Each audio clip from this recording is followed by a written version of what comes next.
Tribuners, bulan ini dalam kalender Hijriah masuk pada bulan Sya'ban, yang mana pada pertengahan bulan ini nantinya ada malam yang disebut dengan malam nisfu Sya'ban. Nah, di Tribun News Style episode kali ini Hakim bakal ngajakin kamu buat cari tahu sebenarnya sejarah malam nisfu Sya'ban itu bagaimana dan ada peristiwa penting apa di dalamnya, serta amalan-amalan utama apa sih yang perlu umat muslim lakukan saat berada atau saat berhadapan dengan malam nisfu Sya'ban. Yang pertama, Hakim bakal menjelaskan kepada Tribuners tentang sejarah daripada malam nisfu Sya'ban ini ya. Ini Hakim melansir dari tribunnews.com, yang mana tribunnews.com juga sudah melansirnya dari berbagai sumber yang terkait dengan penjelasan sejarah malam nisfu Sya'ban dan juga peristiwa penting serta amalan utama yang harus dilakukan oleh umat muslim saat menghadapi malam nisfu Sya'ban. Jadi banyak banget penjelasan ulama tentang keutamaan waktu nisfu Sya'ban ini ya. Tapi bagaimana sebenarnya sejarah dari malam nisfu Sya'ban itu dimulai? Jadi melansir dari laman resmi Lembaga Ta'lif wan Nasyir Nahdlatul Ulama atau LTNNU PWNU Jatim, yang Hakim sudah melansirnya dari tribunnews.com. Malam nisfu Sya'ban itu dilakukan pertama kali oleh para tabi'in atau generasi setelah sahabat Nabi di Syam Syria. Seperti ada Khalid bin Ma'dan, itu perawi dalam Bukhari dan juga Muslim. Makhul itu juga perawi dalam Bukhari dan Muslim juga. Luqman bin Amir itu merupakan Al-Hafiz Ibnu Hajar yang menilainya sangat jujur. Mereka itu mengagungkan dan beribadah di malam nisfu Sya'ban atau malam itu.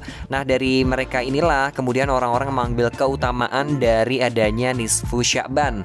Ketika hal ini menjadi populer di berbagai negara, maka para ulama akhirnya memiliki pendapat yang berbeda-beda ya terkait menghadapi malam nisfu Sya'ban ini. Ada yang menerima, diantaranya adalah para ulama di Basrah, Irak.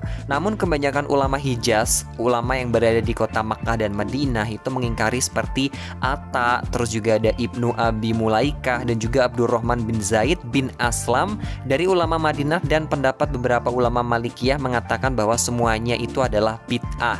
Nah, ulama Syam itu berbeda-beda dalam melakukan ibadah malam nisfu Sya'ban. Pertama, dianjurkan melakukan secara berjamaah di masjid-masjid, misalnya saja dari Khalid bin Ma'dan, Luqman bin Amir dan juga lain sebagainya, yang mana mereka itu memakai pakaian terbaiknya, terus juga memakai minyak wangi, memakai celak mata ya. Celak mata tuh hitam-hitam yang mengelilingi mata tapi kayak sedikit doang gitu, dan berada di masjid. Hal ini memang sudah disetujui oleh Ishaq bin Rahuwaih, salah satu imam mazhab yang muktabar di sana, dan beliau mengatakan tentang ibadah malam nisfu Sya'ban di masjid secara berjamaah ini merupakan bukan suatu bid'ah, dan ini dikutip langsung oleh Harb Al-Karmani dalam kitabnya yang berjudul Al-Masail. Yang kedua, itu dimakruhkan untuk berkumpul di masjid pada malam nisfu Sya'ban untuk sholat, mendengarkan cerita-cerita dan juga berdoa. Tapi tidak dimakruhkan jika seseorang itu sholat sunnah mutlak sendirian di malam tersebut, dan ini merupakan pendapat dari Al-Uzai, imam ulama Syam, ahli fikih yang alim juga.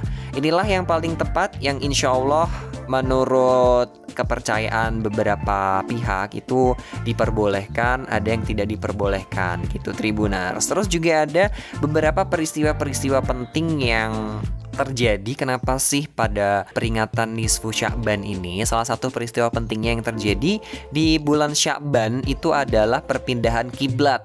Nah, disinilah merupakan perpindahan arah kiblat dari Baitul Maqdis ke Ka'bah atau yang ada di Mekah sekarang ini, dan itu diabadikan dalam surat Al-Baqarah. Kemudian peristiwa lain yaitu perintah untuk membaca sholawat. Adanya hal tersebut banyak yang mengatakan bahwa bulan Sya'ban itu adalah bulan bersolawat, bulan yang penuh atau bulan yang dipenuhi dengan sholawat-sholawat Nabi. Dan peristiwa penting lainnya yang bermakna hingga saat ini itu memang ada dua hal itu ya, Tribuners, yang masih banyak diperingati atau diyakini oleh beberapa pihak hingga saat ini. Dan pada saat bulan Sya'ban itu terdapat beberapa amalan-amalan yang Hakim lansir dari tribunnews.com. Yang pertama adalah amalan sunnah, yaitu sholat wajib. Sholat wajib di momen bulan Sya'ban itu memang umat Islam didorong banget untuk memperbaiki sholatnya. Apalagi kan bulan Sya'ban itu 1 bulan sebelum memasuki bulan Ramadan. Jadi berusaha sekuat mungkin untuk memenuhi kewajiban kita bersolat ya, beribadah sholat setiap hari 5 waktu dan wajib, untuk bisa membiasakan diri kita saat bulan Ramadan nanti biar tidak ada bolong sholatnya sama sekali. Jadi sholat itu emang memiliki pengaruh yang bukan hanya hubungan kepada Allah saja, tapi juga hubungan kepada manusia, sesama makhluk Allah Subhanahu wa Ta'ala. Terus yang kemudian yang kedua ada sholat sunnah, dimana sholat sunnah ini memang tidak ada yang menyebut secara spesifik ya sholat sunnahnya itu seperti apa. Tapi sholat sunnah yang dimaksudkan adalah bisa jadi sholat sunnah malam atau sholat tahajud yang dilakukan pada saat bulan Sya'ban. Jadi sekitar 30 hari, atau mungkin juga pas nisfu Sya'ban teman-teman juga bisa melakukan ibadah sholat sunnah ini. Berikutnya ada puasa sunnah, yaitu Rasulullah memperbanyak puasa sunnah di bulan Sya'ban. Itu teman-teman bisa berpuasa di pertengahan bulan, atau berpuasa Daud, atau berpuasa Senin Kamis di bulan Sya'ban. Hitung-hitung kita itu juga berlatih diri ya, melatih hawa nafsu dan juga diri kita untuk menghadapi puasa Ramadan yang akan datang sebentar lagi. Yang berikutnya adalah bersolawat, seperti yang Hakim bilang tadi, kalau bulan Sya'ban itu juga dikenal oleh beberapa orang, diyakini juga sebagai bulan bersolawat, jadi penuh dengan solawat Nabi. Kemudian berdoa, memohon ampunan atau beristighfar, serta bersedekah kepada orang-orang di sekitar kita. Ada juga amalan-amalan khusus yang berada di bulan Sya'ban, dan ini terkhusus untuk malam nisfu Sya'ban. Itu adalah berdoa, terus kemudian meminta ampunan kepada Allah Subhanahu wa Ta'ala, sholat wajib dan juga sholat sunnah, membaca Al-Quran, bersolawat, dan kemudian pada malam nisfu Sya'ban itu atau setelah sholat maghrib itu kita bisa membaca surat Yasin sebanyak 3 kali. Dan kita meniatkan diri kita untuk membaca surat Yasin itu adalah meminta kepada Allah Subhanahu wa Ta'ala untuk memberikan umur yang panjang. Kemudian niat yang kedua, meminta Allah Subhanahu wa Ta'ala supaya memberikan keselamatan dan dijauhkan dari bahaya apapun. Kemudian yang ketiga, agar kita diberikan kekayaan hati Allah Subhanahu wa Ta'ala dengan melakukan beberapa ibadah-ibadah atau amalan-amalan sunnah di malam nisfu Sya'ban dan juga bulan Sya'ban. Jadi kalau dilihat Hakim Google gitu ya, di googling itu malam nisfu Sya'ban akan jatuh pada pertengahan bulan Sya'ban, yaitu sekitar 18 atau 19 Maret 2022.